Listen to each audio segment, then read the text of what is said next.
Hello students, today I am once more here to teach you about to be verb और आज आपको हम पढ़ाएंगे कैसे टू बी वर्ब की सहायता से हम हिंदी ट्रांसलेशन को इंग्लिश में ट्रांसलेट करेंगे या हिंदी सेंटेंसेस को इंग्लिश में ट्रांसलेट करेंगे।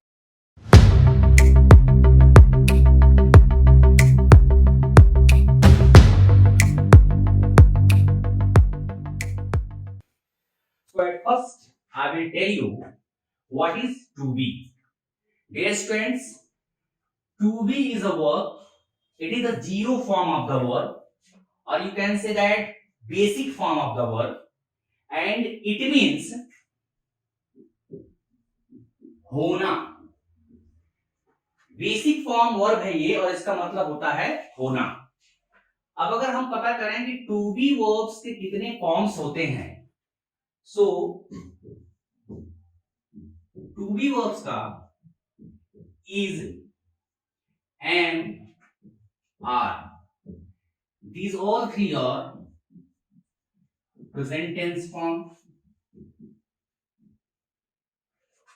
was, were. These both are past tense form.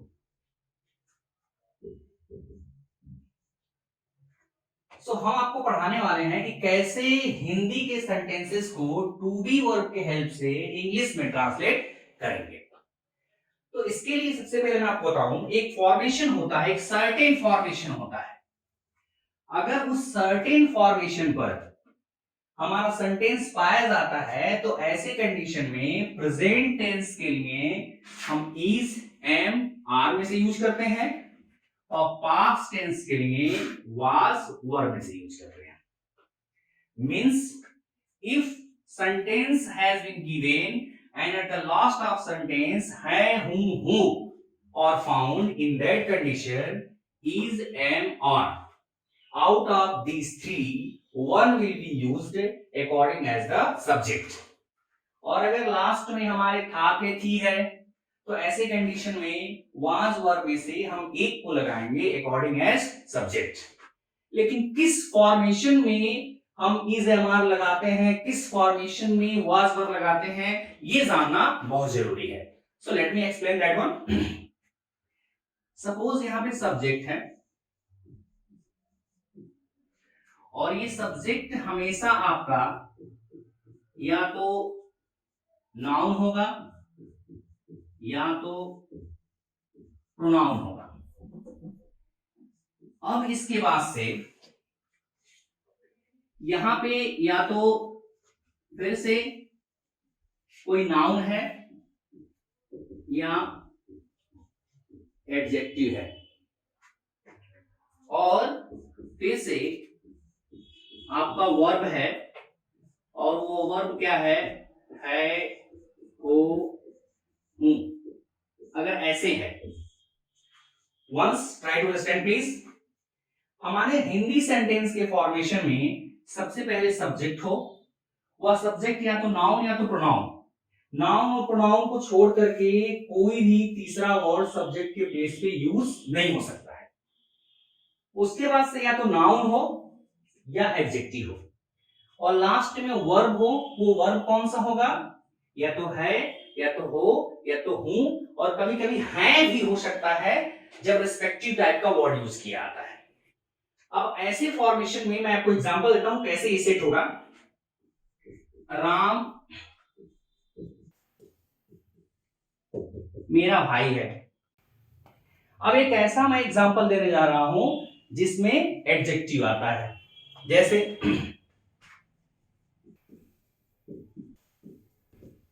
कौवा काला होता है। ये कौवा आपका सब्जेक्ट हो गया, काला आपका एडजेक्टिव हो गया। ये जो वर्ब हो गया आपका है, कह सकते हैं आप, ये है आपका वर्ब हो गया। तो इस फॉर्मेशन में जब भी कभी इस फॉर्मेशन में या इस फॉर्मेशन में हमारा सेंटेंस हो, so in that condition to be verb is useful to translate that one into English. अब मैं आपको और एग्जांपल्स देने जा रहा हूं कि अगर ऐसे फॉर्मेशन में सेंटेंस अगर आएंगे तो उनको इंग्लिश में ट्रांसलेट करने के लिए कौन सा फार्मूला अपनाएंगे आप। तो उनको इंग्लिश में ट्रांसलेट करने के लिए फार्मूला होगा, सबसे पहले हम लगाएंगे सब्जेक्ट और सब्जेक्ट के बाद हम लगाएंगे वर्ब। अब वो जो वर्ब होगा उसको हम लिंकिंग वर्ब कह सकते हैं या तो एक्सिलरी वर्ब कह सकते हैं, लेकिन मैं यहां पे वर्ब ही लिखूंगा। ब्रैकेट्स में मैं लिख सकता हूं इज, एम, आर। इन तीनों में से जो आपको अकॉर्डिंग एज सब्जेक्ट सूट करेगा उसको आप लगाएंगे। और फिर यहां पे वो नाउन और एडजेक्टिव। ग्रामेटिकल फॉर्मेशन से देखा जाए तो यहां पे एक सब्जेक्ट होगा, ये जो वर्ब होगा वो एक तरह का लिंकिंग वर्ब होगा, और ये जो नाउन और एडजेक्टिव होगा वो कॉम्प्लीमेंट होगा। बट वो मैं अगले वीडियो में आपको एक्सप्लेन करूंगा what is complement, what is linking verb. Here I am telling you how to translate the sentences to use to be verb. तो ऐसे कंडीशन में अगर इस तरह का हिंदी फॉर्मेशन हो तो सबसे पहले आप सब्जेक्ट लगाएं, फिर verb, verb is and are में से कोई एक लेंगे अकॉर्डिंग एज सब्जेक्ट। फिर अगर नाउन रहेगा तो नाउन लगाएंगे, एडजेक्टिव रहेगा तो एडजेक्टिव लगाएंगे, and full stop. Now some examples.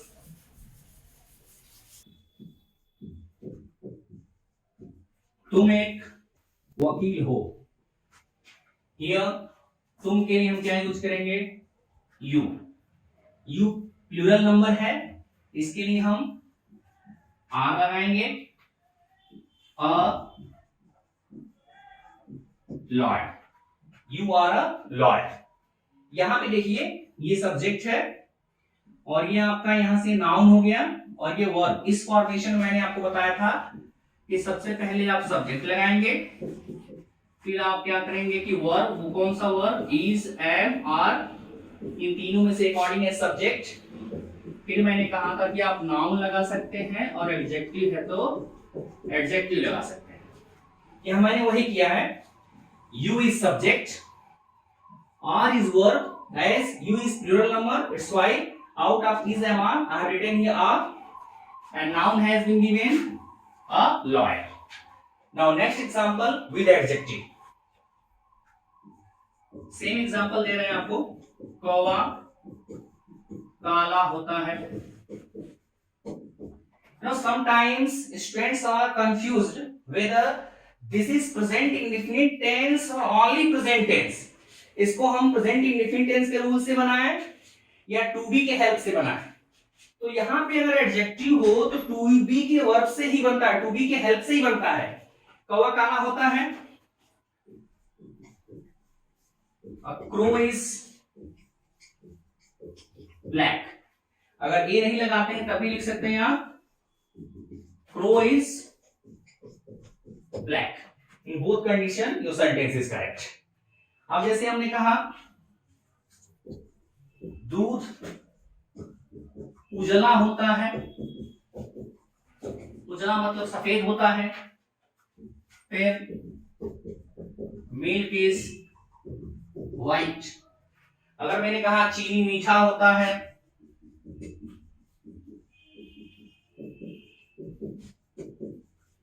चीनी मीठा होता है तो इसके लिए कह देंगे शुगर इज स्वीट। सो ऐसे बहुत सारे एग्जांपल्स होते हैं। अगर मैं कहूं आपसे कि नींबू खट्टा होता है, लेमन इज शोर। अमीर घमंडी होते हैं, द रीच आर प्राउड। गरीब बेकसूर होते हैं या गरीब ईमानदार होते हैं, द पुअर और ऑनेस्ट। सो इस तरह के बहुत सारे ऐसे सेंटेंसेस हैं जिसको आप यूज कर सकते हैं टू बी वर्ब के फर्स्ट फॉर्म से, मतलब इज, एम, आर के हेल्प से। अब जो टू बी वर्ब का पास्ट टेंस फॉर्म है वो होता है वाज वर्ब। अब उसको बताते हैं आपको। To be past form was. अब इसका यूज कैसे करेंगे, सेम फॉर्मेशन। हमारे पास कोई अगर सब्जेक्ट हो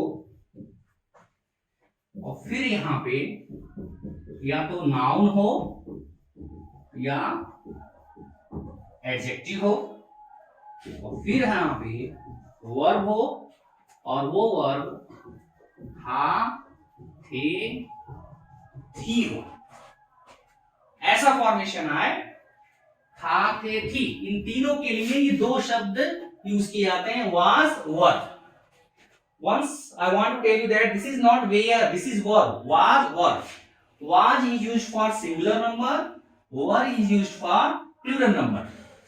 Now इसके लिए सेम फॉर्मेशन होगा आपका. At first subject, verb, verb कौन सा हो जाएगा आपका, was, were, according as subject, then noun or adjective. Dear students, I want to tell you that to translate Hindi sentences into English, one thing you have to focus. अगर हमने यहाँ sentence लिखा कि राम राजा थे, ये सेंटेंस है, इसमें आप एक चीज देखिए, सबसे पहले सब्जेक्ट लिखा जाता है और फिर हम लास्ट में पहुंचते हैं और लास्ट से सीरियल वाइज होते हैं, उल्टा बैक आते हैं। जैसे इसको किसी भी लंबे से लंबे सेंटेंस को बनाने का आसान तरीका है हिंदी से इंग्लिश करने का, सबसे पहले आप सब्जेक्ट लिख लीजिए और सब्जेक्ट के बाद आप लास्ट में जाइए और वहां से उल्टा बनाते हुए चले आइए, आप कोई सेंटेंस इजीली बना सकते हो। जैसे राम राजा थे तो आपने लिखा राम, अब यहां से हम शुरू करते हैं, थे राम सिंगुलर नंबर, वास राम वास, भले यहां पे एक नहीं है बट राजा तो एक ही थे, राम वाज अ किंग, ऐसे आपका बन जाएगा। अगर मैं कहूं मोहन चालाक लड़का था, ऐसे में कहूं मोहन चालाक लड़का था, सो मोहन फिर वाच, और ये चालाक लड़का एक साथ है, इसके पहले एक छुपा हुआ यहाँ पे एक छुपा हुआ है, मतलब ए, तो ए और क्लेवर बॉय, इतना एक साथ, आप ऐसा मत सोचो कि यहाँ पे था लग गया फिर यहां से बॉय लिखेंगे, ये पूरा एक है। So Mohan was clever boy. So dear students, like that you can translate any sentences that are on these formation with the help of to be verb. Many examples can be given based on to be verb, as Dasharath Ayodhya के राजा थे, Dasharath was the king of Ayodhya, तुम मेरे मित्र थे, you were my friend, वे अच्छे खिलाड़ी नहीं थे, they were not good players. So ऐसे बहुत सारे sentences आप बना सकते हैं। टू बी वर्ब से हेल्प से आप नेगेटिव सेंटेंसेस बना सकते हैं, इंट्रोगेटिव सेंटेंसेस बना सकते हैं, इंट्रोगेटिव नेगेटिव सेंटेंसेस बना सकते हैं। So for you practice I will give some sentences, आप उसको प्रैक्टिस कीजिएगा। उसके बाद से अगर आपको कोई प्रॉब्लम होती है, you can write to me in the comment box, I will help.